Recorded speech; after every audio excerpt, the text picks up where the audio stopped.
Greetings once again, my friends, and happy BlizzCon! It's that time once again in the year where we gather together as Blizzard fans and celebrate the games that we just can't get enough of. And what better way to start off BlizzCon 2017 than by the usual way I always do, a live stream of the opening ceremony? Oh, wait. Yeah, I couldn't make that work, guys. After having a couple of kerfuffles the last few times I did it, first of all, they kind of fixed the thing that I was able to use, and then on top of that, they also took down my videos. So, you know, I want to stay in the good graces of Blizzard, and unfortunately, that's just the way it goes. I actually watched the opening ceremony on my own. I hope you guys enjoyed it. I do know that they streamed it on YouTube and a number of other platforms, because you guys let me know. But instead, I'm just going to go ahead and start off with a vlog of the opening ceremony to give you guys kind of a feel of where I was walking in to BlizzCon. Now, if you guys followed the videos that came up before BlizzCon, I was really hyped, because I knew certain things were going to happen, but others I didn't. And so I was really walking in super stoked, and here's how it basically went down. We got the usual thank you, thank you Blizzard fans for continuing to remain Blizzard fans. I believe the first announcement that we actually got was, and it was kind of in a weird roundabout. I'm trying to remember if this actually happened on the opening ceremony, or if we had to find out about late. I think it did happen.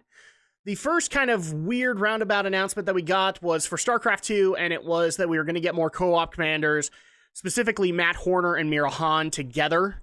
And I'll go a little bit more into detail on these things, but I want to just kind of show kind of the elevating hype that was happening around this. Now, unfortunately, we heard early on that there was not going to be any Diablo 3 news.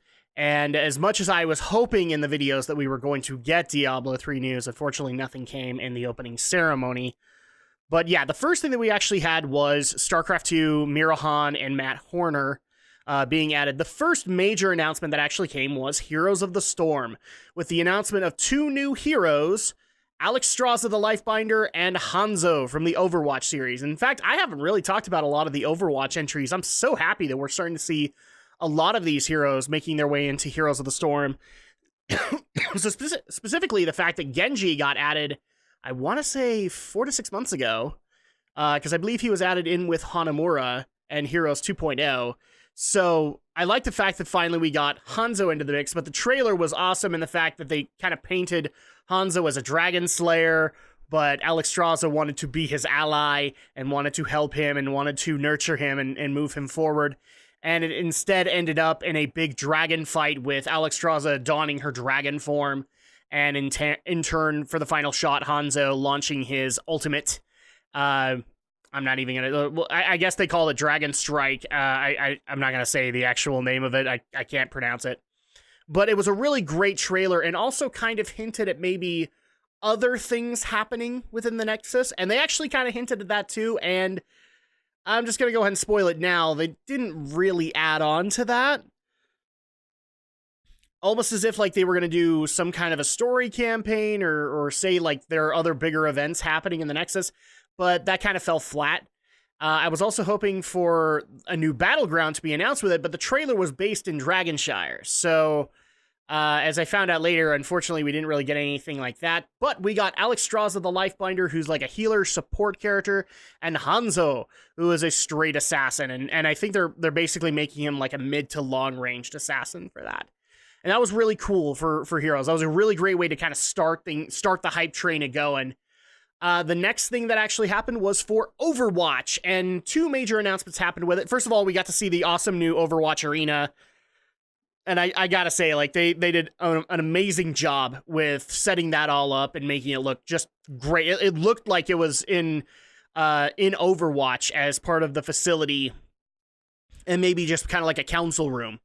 So, first thing that we got for Overwatch was the announcement of the newest hero, Moira. We don't know too much about her. I'll go into her as we get into the Overwatch panel, but basically she's going to be the new healer support type for Overwatch, and she's another addition to the Blackwatch / Talon list. We got a little bit of a peek into her character. She's some kind of a scientist or a geneticist. in there, but the trailer didn't really reveal too much of it, aside from, you know, a lot of people, including me, want to call, like, Mercy the legit priest in this game. And now it feels like Moira's kind of the legit, actual way priests work now, because she has both light and shadow-based abilities. It was kind of weird, but it was really cool to be able to see. And the hype train kept on going, at least for me, because Moira was cool, but the new Battleground was even better, because I don't know how many times this has been brought up to Blizzard of, like, if you could actually make this work, would you make it work? And so they said, screw it, we'll make it work. And the newest Battleground is Blizzard World. I was laughing my butt off, but I thought this was such a great announcement to make. The newest Battleground is a theme park based around Blizzard games. And we got to see a few snapshots here and there. It was on the show floor, so I know that there's a full-on map for it already. It was really great to look at. I can't wait to get, when I actually find some time to be able to get into Blizzard World and just go explore, because that's really it's one of those things I kind of wish this gets put as like a tutorial stage in some way, because I want to go and explore all of the references that have got to be within Blizzard World, and you just can't do that in an active battle. So that was the second announcement that we had. The third and final announcement actually came from the voice actor of Reinhardt. It was really cool to be able to hear his story, but then we got to see the next animated short for Overwatch, which follows Reinhardt and his decision to join up again with Overwatch, kind of cataloging his earlier life before then, where he was a cocky little son of a gun and actually ended up getting his mentor killed in the last battle that they were actually able to be a part of in the Omnic Crisis. And eventually just kind of ends with, this is the reason why Reinhardt must once again don the Crusader armor and join Overwatch in their struggles against Blackwatch and Talon. It was actually really moving for me, especially in the fact that, we all at one point are very cocky and very arrogant of our own abilities, and then we have that moment that truly humbles us. And I think that the way that was portrayed was really well done. It's actually felt to me a lot mirrored through the story of Arthas Menethil and Uther the Lightbringer. And I don't think that was a coincidence. I think Reinhardt was really, his earlier self was built to be kind of an Arthas-esque character, and his mentor, whose name is escaping me right now, was really built to be that Uther character, the one that's the true Crusader and the one that Reinhardt tries to emulate and truly become. So those were really great, and they just elevated the hype even more. The next big announcement that came was for Hearthstone, I believe, and it was the announcement of their next expansion, Kobolds and Catacombs. And they literally painted it as like, are you actually going to steal Dungeons and Dragons? I think Wizards of the Coast is going to have a problem with you. I don't think you can do that. And instead, they just went with Kobolds and Catacombs, which made a lot of sense, and kind of went onto this single-player dungeon journey on the show floor to kind of unveil some of the cards that we were going to see, and that was really cool to be able to go through. But we didn't get too much information aside from that. Aside from one particular aspect that I found awesome, they're going to add in what's called a dungeon run, which is basically Hearthstone single player. You can finally just play on, like, if you can't make multiplayer work, if you're having lag or whatever, this is something that you can do in the meantime. You can just play single player and you still get a chance. It's kind of like the arena where you get a chance at some cards, but if you fail enough, then you might actually have the opportunity to lose those cards. So I really did like that, and that was peak of hype. That was amazing. And then we got to the last little bit, the wrap up, and this is where I kind of went a little downhill, but not at first. Before people jump down my throat, not at first. Then J. Allen Brack came out, and I love the guy, but I can understand why he gets a lot of hatred, and rightfully so, and frankly, undeservedly so. But he got to come out and tell us about how he loves ice cream. And everybody went, what is he talking about? But here's the thing, those in the audience that got it, they got it. So he was talking about his favorite ice cream, and then he mentioned that all of our favorite flavor is vanilla.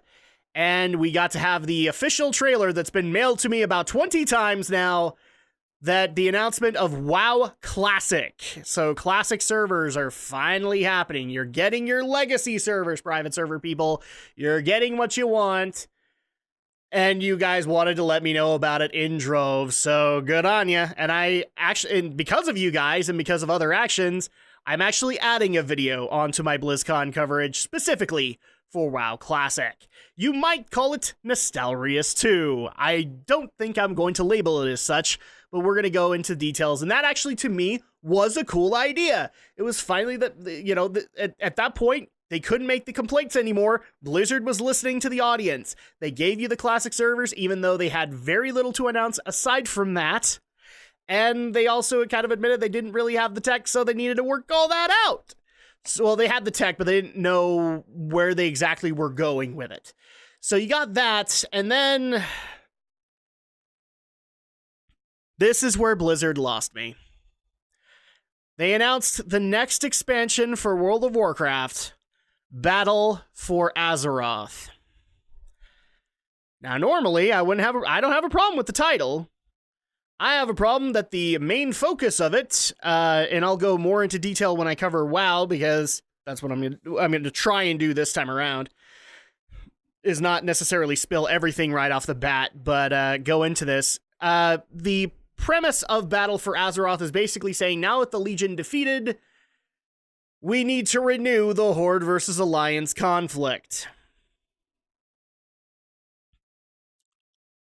And to those players that I get love this, I am not meaning to piss you off in this regard, but this was literally my reaction.